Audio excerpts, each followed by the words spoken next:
Bem-vinda ao segundo dia da nossa jornada de crescimento e transformação. Hoje, nossa transformação vai alcançar a sua missão materna. Como você está se saindo nesse desafio? Não é uma tarefa fácil, mas hoje estamos juntas nesse desafio. Meu nome é Cláudia, eu sou cristã e educadora e amo trazer esperança em dias difíceis. Amo encontrar pessoas e mostrar um caminho de fé e resiliência.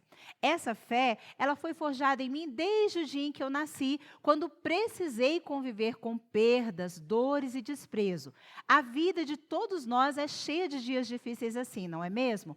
Mas eu aprendi que nos dias tenebrosos nós podemos fazer escolhas que podem transformar essas dores em alegrias. Eu aprendi que dores podem se transformar em lugares de refrigério. Eu aprendi que as circunstâncias, elas não podem determinar quem somos. As circunstâncias podem ser extremamente dolorosas, mas diante de cada uma delas, nós sempre teremos uma escolha. Nem sempre eu fui esperançosa assim. Eu aprendi a ser. Tive muitos dias tenebrosos na minha história. Eles me fizeram chorar muito, mas não limitaram a minha esperança. De todas as dores que eu enfrentei na minha vida, a minha dor com o abandono foi a mais significativa. Eu nunca conheci o meu pai. Eu fui criada por uma mãe muito zelosa, muito batalhadora, mas não ter um pai comigo ou não ter um pai foi terrível para mim. É interessante a maioria das pessoas desprezar essa questão, mas a verdade é que um pai faz uma falta enorme na vida da gente. Eu senti tanta falta dele na minha infância, eu precisei tanto dele para me proteger, para me suprir, para me encontrar quando eu buscava a minha identidade e não conseguia achar. Durante boa parte da minha vida, eu me esforcei muito para me adequar, para me parecer com alguém. Nessa caminhada de busca por um lugar de pertencimento, eu acabei me distanciando muito de quem eu sou, daquela mulher que eu deveria ser. Eu amava o jeito de ser de todo mundo, mas eu não gostava nem um pouco do meu jeito de ser. Essa crise, com essa dor tão profunda do abandono, foi marcada por momentos muito dolorosos e sobreviver a eles não foi fácil. Eu só consegui porque Deus teve misericórdia de mim e me trouxe para um ambiente de cura e de transformação como este que nós estamos oferecendo aqui no Espaço Crescer. Ambiente que hoje me inspira a estar aqui com vocês, compartilhando tudo que eu aprendi nesse percurso. Ambiente que me inspirou a auxiliar pais e mães na missão voltada para um momento em que eu mais estive exposta a sofrimentos e dor. Eu amo estudar e estar no ambiente das crianças, entendendo e auxiliando nos seus desafios. O meu propósito de vida é aperfeiçoado todos os dias no ambiente escolar onde eu trabalho. Eu trabalho com os pequenos e com os pais dos pequenos. Nessa jornada, eu vou compartilhar com vocês, além das minhas experiências pessoais, algumas estratégias que eu aprendi estudando as teorias da educação. Essas teorias serão as lentes para compreendermos as práticas ensinadas há muito tempo pelo mestre dos mestres. Isso mesmo, a maioria das teorias de fato relevantes na educação foram ensinadas por Jesus. Na primeira aula da nossa jornada, nós aprendemos com a psicóloga Sara sobre as diversas dificuldades que nós enfrentamos com a nossa identidade. A psicóloga Sara nos ensinou sobre a coragem que precisamos ter para sermos nós mesmos. Foi uma aula muito bacana e está gravada para que durante essa semana você possa acessar e buscar a transformação da sua vida e o alcance do seu potencial máximo através do autoconhecimento. Amarmos a nós mesmos é um grande desafio, não é mesmo? E eu tenho certeza que durante a aula da psicóloga Sara ontem, você que é mãe, o tempo todo ficou pensando em como evitar que o seu filho sofresse com as inquietações que tanto te assombram. Eu tenho certeza que a cada ponto abordado na aula, o seu coração sofreu mais por seu filho do que por você mesma. O que fazer para que o seu filho seja saudável e seguro? O que fazer para que o seu filho tenha coragem de ser a pessoa incrível que ele é? Antes de entrar no conteúdo da nossa jornada para hoje, queremos que você conheça algumas pessoas que estiveram expostas a esses ensinamentos em nossas imersões presenciais. Pessoas que antes de você decidiram crescer através do autoconhecimento. Oi, eu sou a Angélica, sou mãe de uma menina linda e cheia de energia. Com esse excesso de energia, minha filha estava tendo dificuldades na escola. O Espaço Crescer me deu estratégias que me ajudaram muito e hoje eu posso ver uma evolução significativa da minha filha na sala de aula. Oi, meu nome é Rose, sou mãe do Anderson e da Heloise, faço parte do Espaço Crescer. No Espaço Crescer eu aprendi a ser uma mãe resiliente, uma mãe que ouve os filhos, uma mãe que sabe trazer os filhos aqui, ó, bem pra pertinho de mim. Sabe onde eu aprendi tudo isso? Eu aprendi isso no Espaço Crescer. Olá, meu nome é Cássia, tenho 4 filhos que amo muito. Com o Espaço Crescer tenho aprendido estratégias que me conectam com eles. Tem sido transformador para as nossas vidas. Vamos entrar no nosso conteúdo de hoje? Se surgirem dúvidas, quero te incentivar a deixar suas dúvidas aqui no chat. Nossa equipe está atenta e pronta para te responder. Então vamos lá. O que fazer para que o seu filho seja saudável e seguro? O que fazer para que o seu filho tenha coragem de ser a pessoa incrível que ele é? Sabemos que as diversas razões para a nossa dificuldade constante de autoaceitação, elas tiveram início na nossa infância, no nosso ambiente familiar. E isso deve despertar em nós um desejo ardente de transformarmos a história das nossas famílias. Mas cuidado! A maioria das pessoas com esse desejo acabam errando mais que seus pais.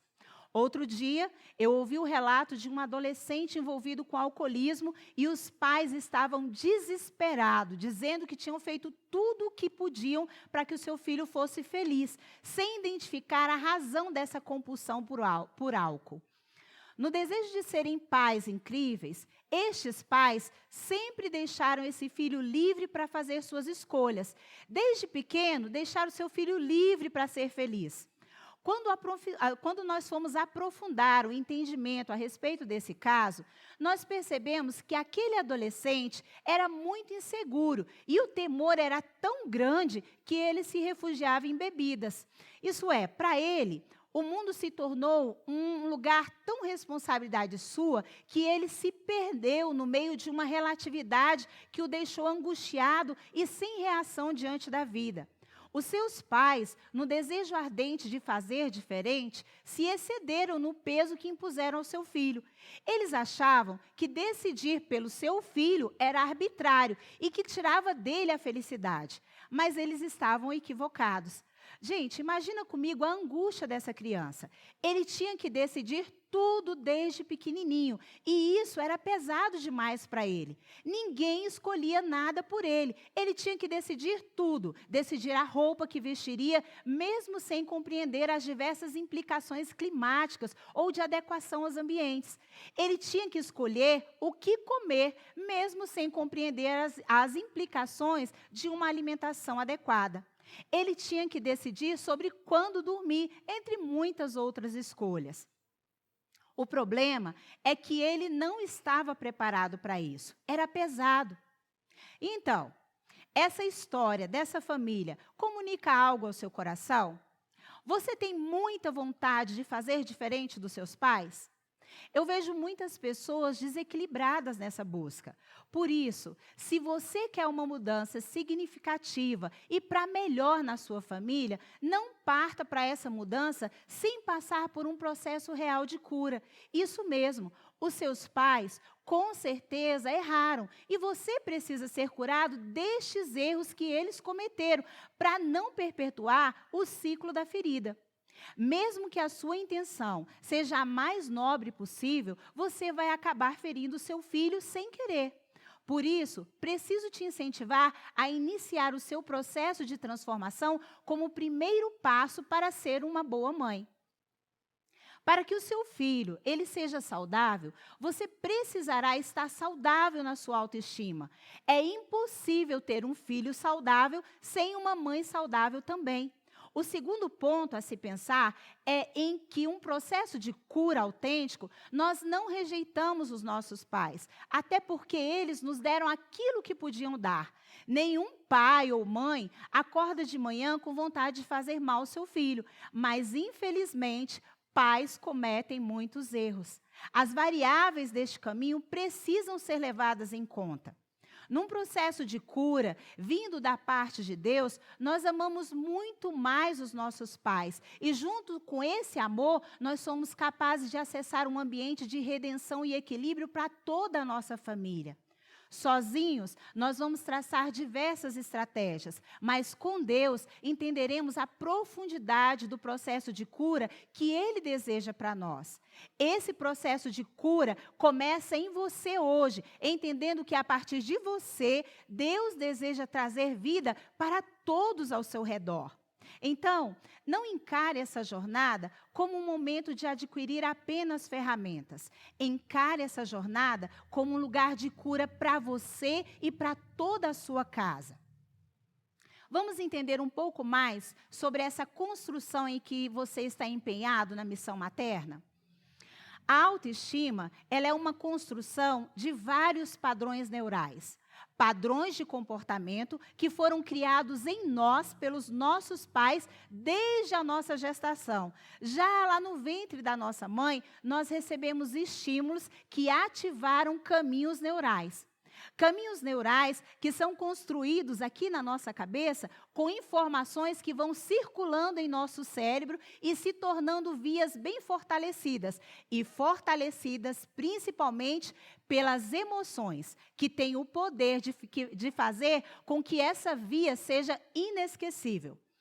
Para exemplificar melhor essa história de caminho neural, eu queria que você imaginasse comigo um campo de trigo. Um campo de trigo que você precisa passar para o outro lado. Você começa a passar por esse caminho e cria um caminho. Se você atravessar esse campo muito nervoso e agitado, vai fazer um caminho com tanta violência que vai acabar criando uma estrada mais profunda por causa da intensidade da sua pisada e mais larga devido à agitação da corrida. Se você passar por esse caminho cheio de paixão e de entusiasmo, também vai criar uma estrada com significado e intensidade proporcional. Os caminhos neurais, eles são esses tipos de estradas que nós construímos no nosso cérebro.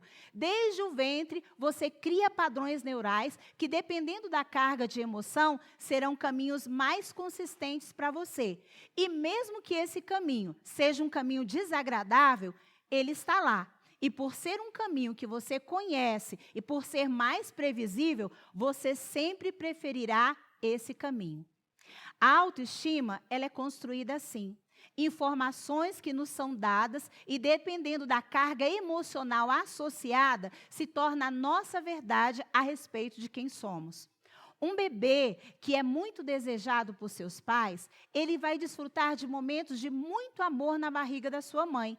Ele ainda nem sabe interpretar de fato os acontecimentos, mas sabe se é amado ou não através das reações dos seus pais e de todos ao seu redor através de suas interpretações. Essa construção, ela é contínua. A criança vai crescendo e tendo contato com outras pessoas que também comunicam a ela o quão especial e amada ela é. Babás, cuidadores, tios, professores, todos comunicam para essa criança o seu valor no mundo. E ela, de posse dessas informações, produz um padrão que gera um comportamento. Esse processo, ele é contínuo e fruto de todas as interações que uma pessoa vivencia ao longo de toda a sua vida. Caminhos neurais são criados a todos os momentos pelo impacto dos relacionamentos que cercam uma pessoa. Os vínculos, eles têm esse poder de vida e de morte sobre todos nós. Pais têm poder de vida e de morte sobre os seus filhos. E esse poder é manifestado nas relações familiares. Vamos conversar um pouco sobre os relacionamentos familiares? Relacionamentos familiares podem proporcionar muitos julgamentos. Podem proporcionar muita insegurança, medo de rejeição e inadequação, fazendo com que tenhamos dificuldades em nos aceitar como somos. Ser uma boa mãe vai requerer de você uma excelente habilidade para se relacionar. E isso não é uma tarefa fácil. Desde o Éden, essa habilidade nos foi tirada pelo pecado. E os relacionamentos ficaram muito difíceis de serem administrados. Principalmente o relacionamento entre pais e filhos, que estão hoje carregados de violência. Pais e mães são muito tendenciosos a achar que são donos dos seus filhos e arbitrariamente submetem seus filhos a uma série de violências. Violência na maneira de submeter seus filhos a regras, violência nas adequações às suas próprias vontades, violência ao negar às nossas crianças o direito de serem quem nasceu para ser. Talvez seja chocante para vocês, mas a maioria dos lares estão cheios de violência. Sim, violência. E eu escolhi essa palavra propositalmente para chamar a sua atenção. Eu quero que você entenda a violência como qualquer palavra dura que deprecia, que desvaloriza ou rouba do outro quem ele é ou o seu espaço de expressão. Essas violências geram em nós dificuldades de autenticidade. Essa dificuldade de ser quem deveríamos ser. Essas dificuldades nos relacionamentos, elas afetam em maior proporção as crianças que estão em formação e têm uma percepção imatura da realidade. Deixa eu te explicar melhor isso. Crianças, elas não têm um contexto para julgar cada situação como um adulto tem. Então, são suscetíveis a interpretações equivocadas de determinadas situações.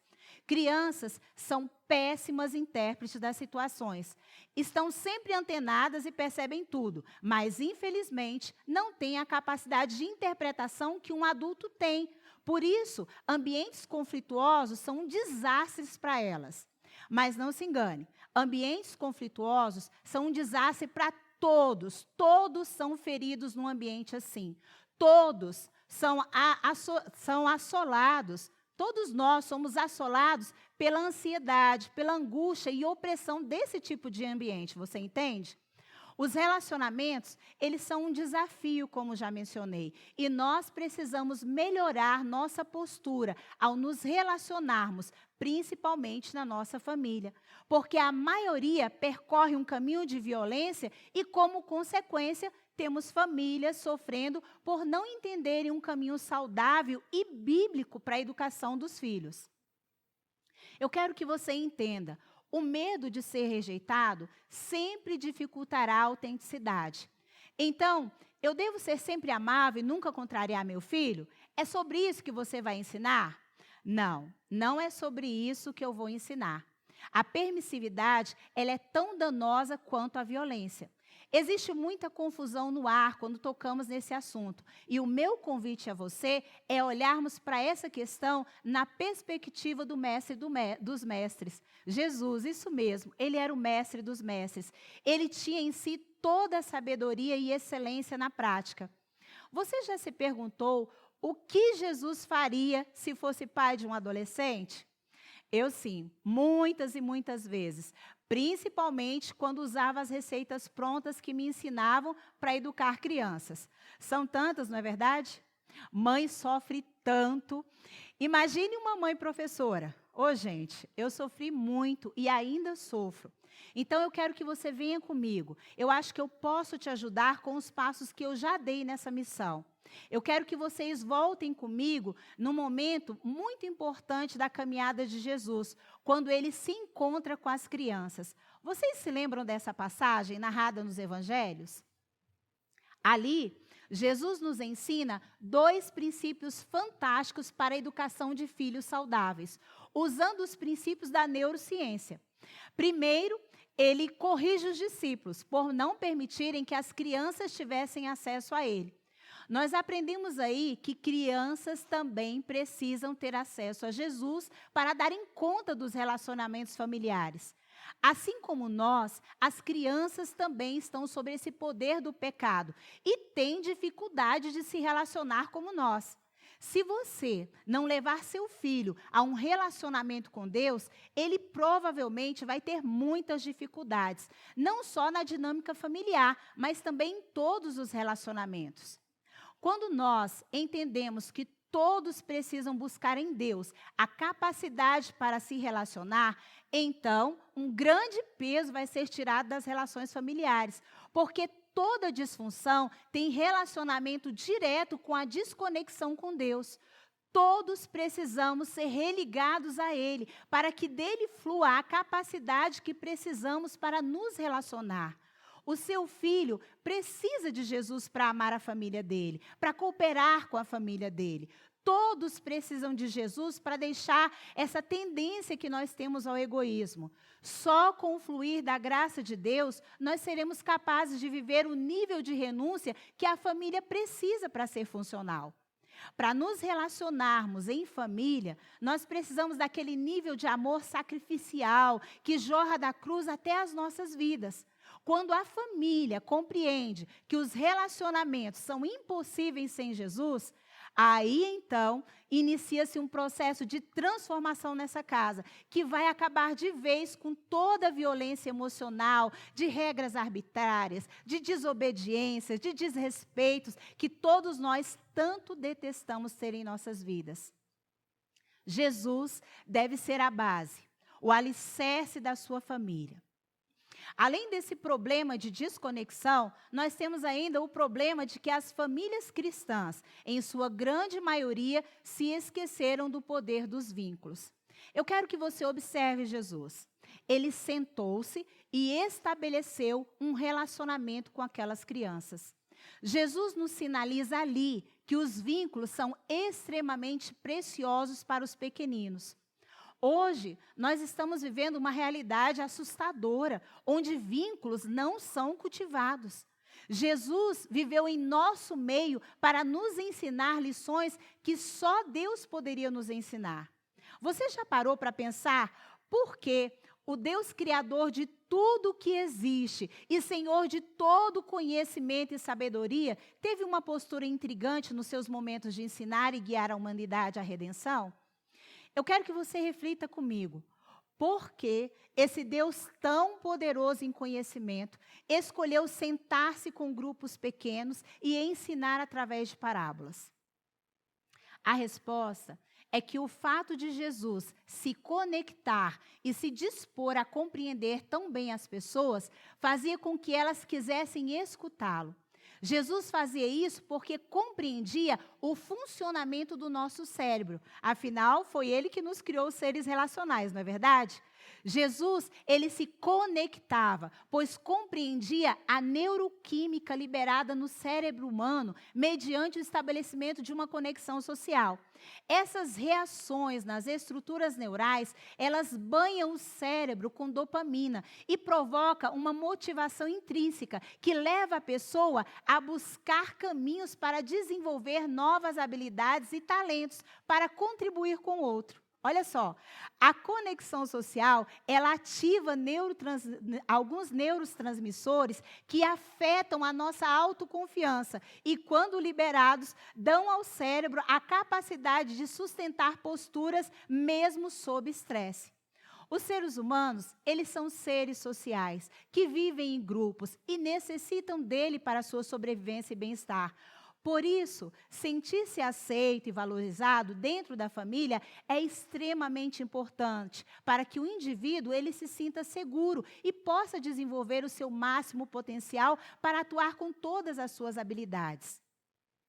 Você entende agora por que Jesus teve tanto impacto sobre a vida das pessoas?